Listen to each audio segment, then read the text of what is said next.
Fala pessoal do canal Thiago Parigiani, que honra ter você aqui comigo mais uma vez, muito obrigado, muito agradecido pela audiência que vocês vêm dando, pelos comentários, tá?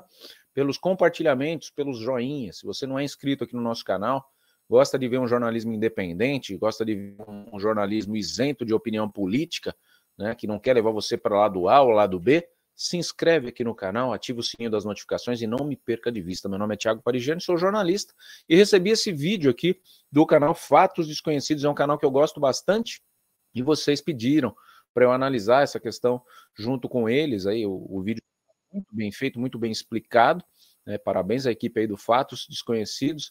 É uma honra poder contribuir e espalhar esse tipo de conteúdo, porque é um conteúdo de muita qualidade, e eu vou fazer a minha análise com os meus comentários aqui para você que está.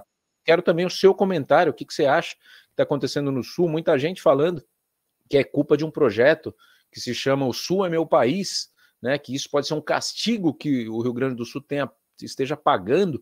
Eu acho que Deus não é um Deus de ódio, não é nada, é um Deus que perdoa, né? A nossa natureza aconteceu essa catástrofe aí, mas muita gente se questiona por que o Sul, né? Poderia ter acontecido em qualquer lugar do Brasil, e aí sim vem o fato de que tem esse projeto aí que queria apartar o Rio Grande do Sul, Paraná e Santa Catarina do mapa do Brasil, criar um país independente com esses 3 estados.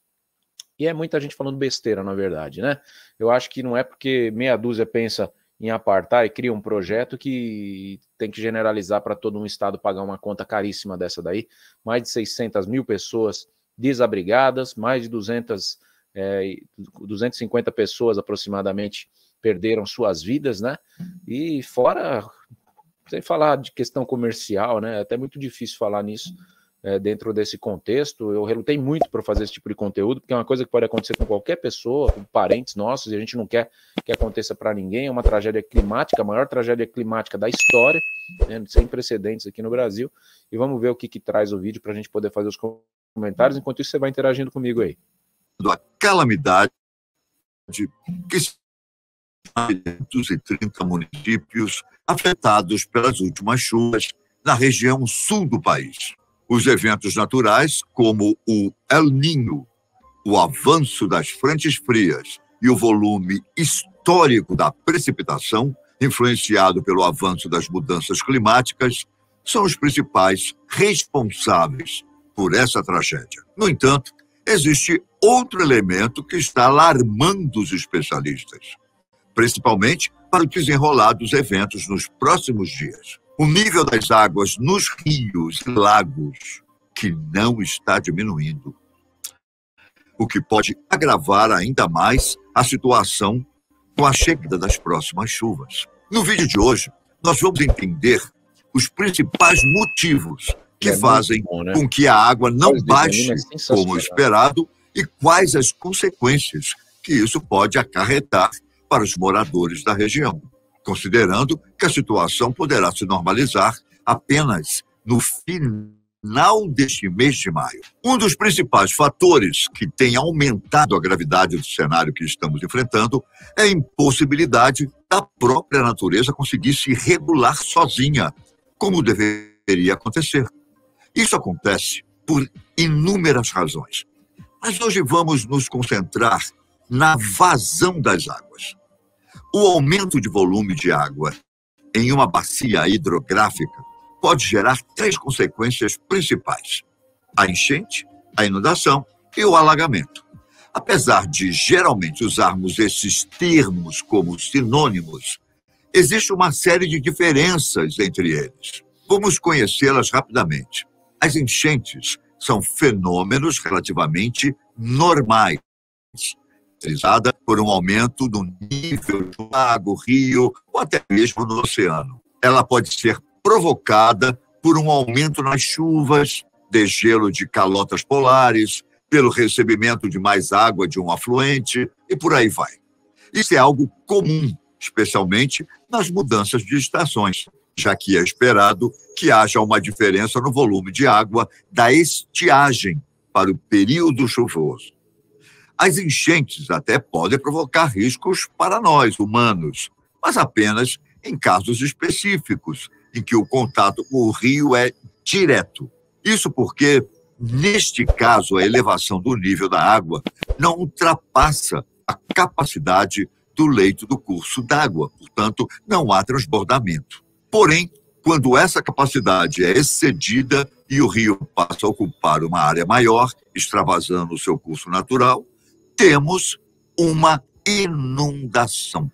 Isso acontece nos casos em que o volume de chuvas é muito intenso ou quando a capacidade do escoamento da bacia hidrográfica está prejudicada por algum motivo. Aqui, os riscos são mais elevados, especialmente para populações ribeirinhas, plantações ou quem habita e frequenta nas proximidades de cursos d'água e seus afluentes. Quando esse extravasamento ocorre em uma região metropolitana, como é o caso da região sul do país, dizemos que esse fenômeno é um alagamento, pois ele tem características específicas não é nem inundação, é um alagamento. Aqui não é só o volume das chuvas e a bacia hidrográfica que influenciam, mas há diversos outros fatores, como capacidade de escoamento das cidades, tipos de terreno, solo, enfim.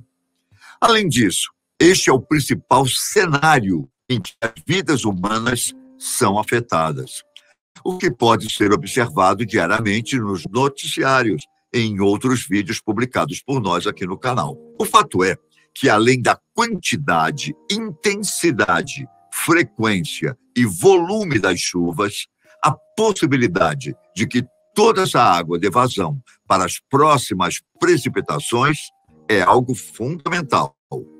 Do contrário, tudo isso se acumula em uma só região, fazendo com que a situação se agrave cada vez mais. É o que tem acontecido no município de Guaíba, por exemplo, que fica na região metropolitana de Porto Alegre, no Rio Grande do Sul. Por lá, as águas do corpo hídrico, que leva o mesmo nome da cidade, subiram mais de 2 metros acima da cota de inundação, fazendo com que o excedente alagasse a maior parte da região. Especialistas têm feito medições frequentes no local e notaram que, em 3 dias, seu nível abaixou apenas 7 centímetros. Muito pouco. Longe do ideal para prevenir novos desastres. Isso acontece porque o Guaíba deságua na Lagoa dos Patos, mas a passagem é muito estreita para dar vazão a um volume tão grande.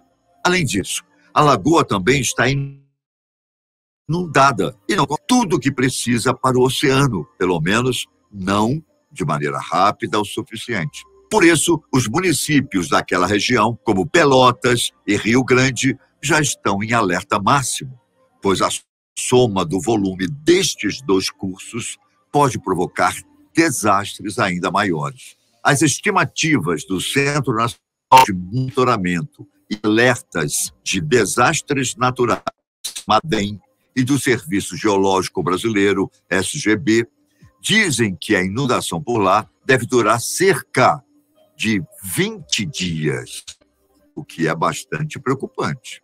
Aliado a isso, a água acumulada nas bacias dos rios Taquari, Jacuí e Caí, onde também choveu muito forte, fez com que a vazão média do Guaíba passasse de 2.000 metros cúbicos por segundo para cerca de 25.000 metros cúbicos por segundo, de acordo com as estimativas do coordenador do Sistema de Alerta Hidrológico do Serviço Geológico Brasileiro, SGB, Arthur Matos.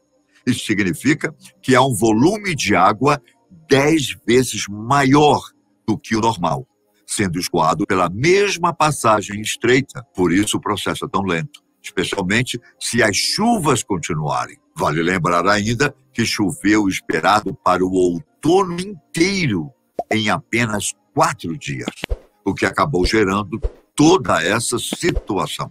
Como se não bastasse todo esse contexto, há ainda outro agravante. Os fortes ventos que também estão assolando a região dificultam o escoamento da água, pois estão soprando no sentido contrário à vazão. Então, existe um volume maior para ser escoado pela mesma passagem estreita, mas, ao mesmo tempo, há uma força que é justamente a ação dos ventos. Todos os dados que puderam ser coletados até então mostram números recordes em todos os sentidos. Na usina hidroelétrica Dona Francisca, que fica no Rio Jacuí, a vazão alcançou impressionantes 12 mil metros cúbicos por segundo no último dia de abril. É muita água. O esperado para esse período do ano é 300 metros cúbicos por segundo, cerca de 40 vezes menos. O rio alcançou sua máxima histórica de 5,33 metros no sábado, dia 3 de maio, 58 centímetros acima do recorde anterior, que era de 4,75 metros, e aconteceu em 1941, num evento parecido, mas de proporções significativamente menores. Assim, a situação deve normalizar aos poucos. E isso se as chuvas darem uma trégua, é claro.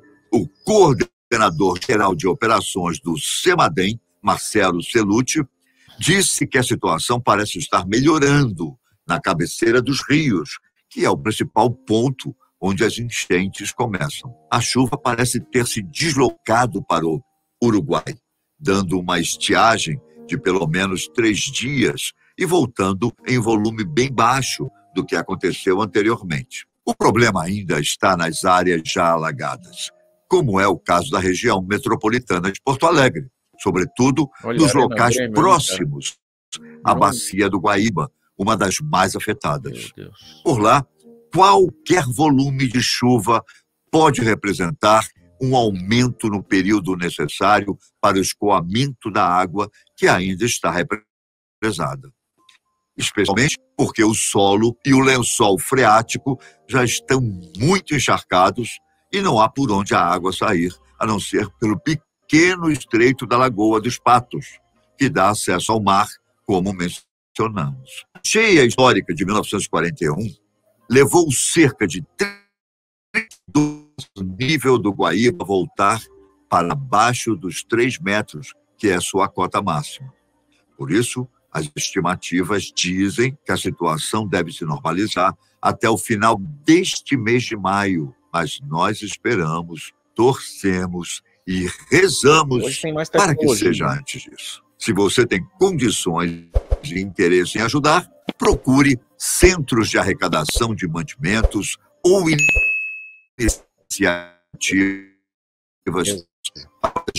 É hora de nos unirmos e mostrar que o Brasil é formado por um só povo.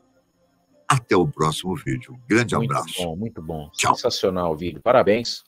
Parabéns ao canal Fatos Desconhecidos. Sensacional. É bem melhor eu trazer um vídeo para repercutir do que eu tentar fazer o que eles fizeram, né? É um trabalho muito bem feito, muito completo. Você vê, o que acontece ali é um alagamento, porque é uma região metropolitana, não é nenhuma inundação. Eu achava que era uma inundação, foi inundada, não. Está alagado, né? Virou um lago, toda aquela questão ali. O governo federal tem uma reunião que propõe aí um auxílio de R$5 mil para 100 mil famílias. Isso daria uma injeção de R$500 mil lá, né? O pessoal comprar geladeira, fogão. Criou-se um ministério também. O Pimenta está encabeçando o 39º ministério. É um ministério para pegar recursos do exterior e aplicar no Rio Grande do Sul. Vai ter esse ministério enquanto durar esse problema todo. Em 1941 foram 32 dias, mas a tecnologia que existe hoje pode permitir um aceleramento disso. Porém, a tragédia lá em 1941 não foi nem metade do que aconteceu dessa vez. E, na verdade, o rio tomou posse, né, do espaço das casas ali e teve essa inversão toda aí. Eu tinha visto algumas imagens da Arena do Grêmio. Você fala, poxa, você se impressiona com a Arena do Grêmio? Não, é que é um estádio, né, é grande. E tá lá na ponta. Eu achei que não tinha chegado até ali, mas chegou. Né, todas as casas ali engolidas, é uma tristeza muito grande. É um conteúdo que eu não gostaria de ter que pôr aqui no canal, mas pediram, né? Muita gente me pediu, e é o que eu falo: se você tem condições, doe e ajude. Não é roupa mais a questão, é alimento, né? É água potável, mande água. Aí o governador hoje, o Eduardo Leite, chegou e falou que isso está atrapalhando até o próprio comércio ali. É uma situação, né? De tanta ajuda, ninguém está comprando nada, mas cara, se for para não comprar e não morrer de fome também, a gente sabe que o nosso Brasil ele é muito rico nessa questão, e fome dificilmente alguém vai passar, porque é um povo muito solidário, e todo o poder emana do povo realmente, e é nessas horas que a gente vê, né, que os governantes chegaram bem atrasados. Ah, se não fosse o voluntariado nessa tragédia, se não fossem os veterinários se doando ali, os resgatistas, os bombeiros civis, e até mesmo os cidadãos ali no entorno, né, que se colocaram no lugar ali, se valem da empatia, né, pelo bem-estar do ser humano, do irmão, e fica a nossa solidariedade ao público gaúcho, ao povo gaúcho. A gente tem muitos inscritos daí, e mesmo que você está enfrentando problemas hoje para ter acesso aí aos nossos materiais, vocês serão sempre muito importantes aqui para nós, tá? Podem ter certeza que a gente está junto nessa, e o que puder fazer, procure pontos de arrecadação que chegue lá na ponta, tá? Não fique fazendo pix aí à torta direita, que tem muito oportunista, assim como os saqueadores de casa, né? Porque é o fim do mundo, a pessoa está com a casa inundada e pega um bandido saqueando a casa dele ali. Como se o mundo tivesse acabado e a pessoa está pensando em dinheiro ainda. É impressionante.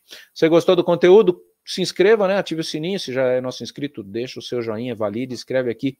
Eu tenho solidariedade com os meus irmãos do Sul, valide esse vídeo, tá? Eu tenho solidariedade com os meus irmãos do Sul do nosso país. Fiquem todos com Deus, até o próximo vídeo.